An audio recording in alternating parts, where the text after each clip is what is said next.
Les Israéliens n'ont plus besoin de faire le combat.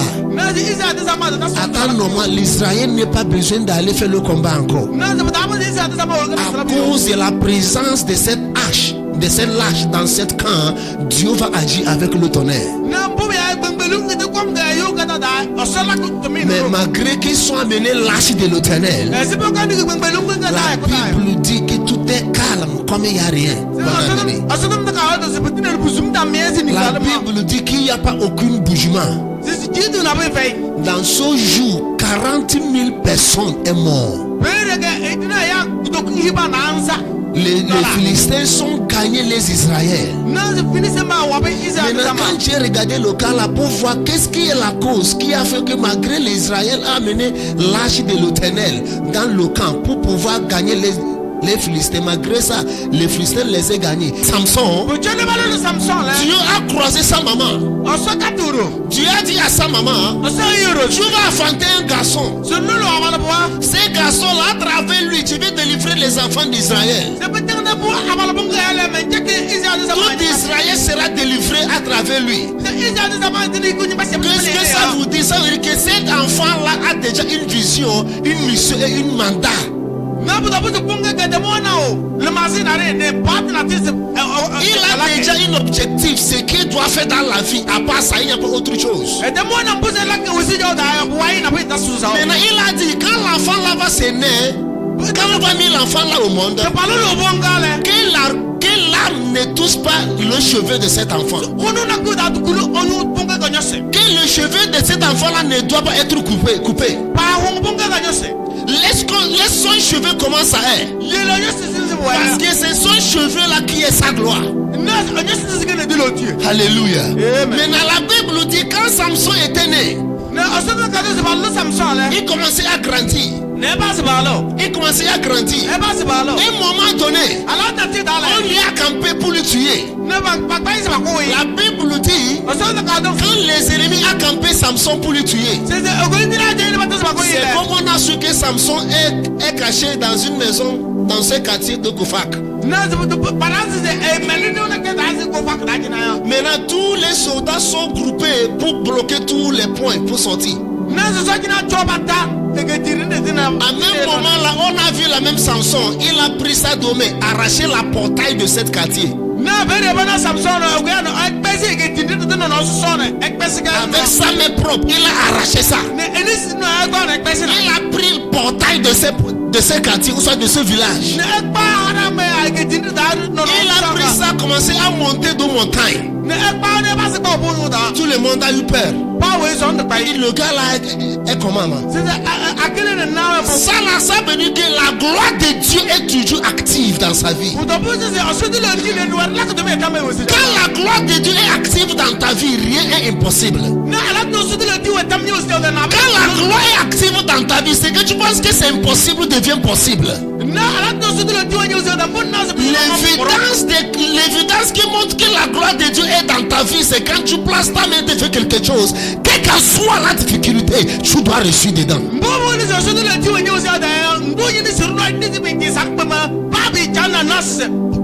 Autre Dieu est arrivé. Ils sont regroupés encore pour tuer Samson. Samson n'a pas l'épée. Il n'a pas le bois. Il n'a rien pour se combattre. Mais ceux qui vont lui combattre tiennent l'épée. Ceux qui veulent lui tuer tiennent tout ce qu'il faut pour tuer l'homme. La Bible dit que les armées qu'ils ont groupées dépassent 100 personnes. Pour tuer une seule personne. Samson a regardé son à gauche. Samson a regardé son à droite. Il n'a rien trouvé comme épée, sauf une os d'un lion. Une os d'un animal.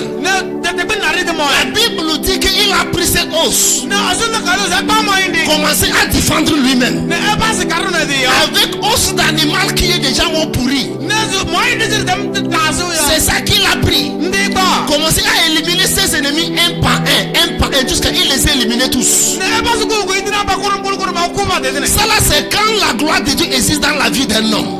Quand la gloire de Dieu existe dans ta vie, quels que soient les pièges que le diable placera devant toi, tu dois surmonter dans le nom de Jésus.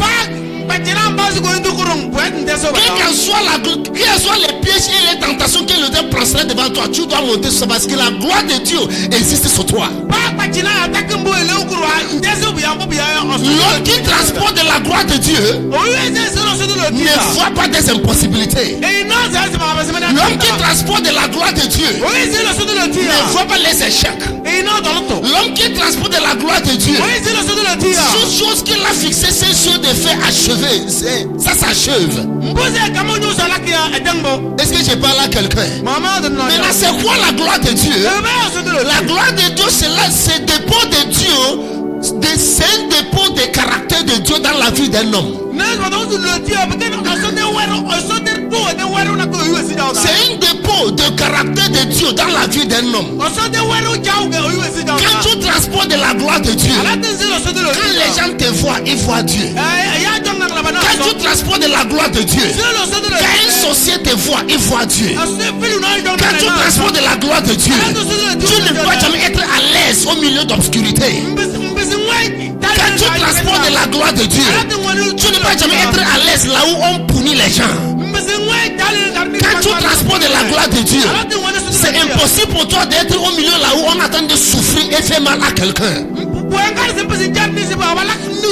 Parce que l'évidence qui montre que la gloire de Dieu existe dans ta vie, c'est une caractère de Dieu doit être visible dans ta vie.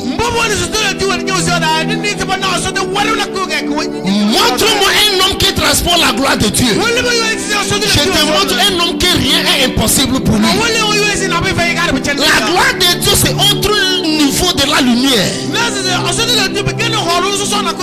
qui manifeste la beauté physiquement. La gloire de Dieu, c'est autre niveau de la lumière qui manifeste une beauté physiquement. Parce que quand tu transportes de la gloire de Dieu, premièrement, ta face doit transformer. Aujourd'hui, là, quand les gens te voient, tu brilles. Demain, quand on te voit, c'est autre chose. Lendemain, quand on te voit, c'est autre chose. C'est ce qui montre que la gloire de Dieu est physiquement visible dans ta vie. La Bible dit quand Jésus a parlé à ses disciples, viens les prier. Il les a dit, venez vous, on va les prier. Et la Bible dit quand Jésus les a appelés, arrivé quelque part, il les a dit de m'attendre ici.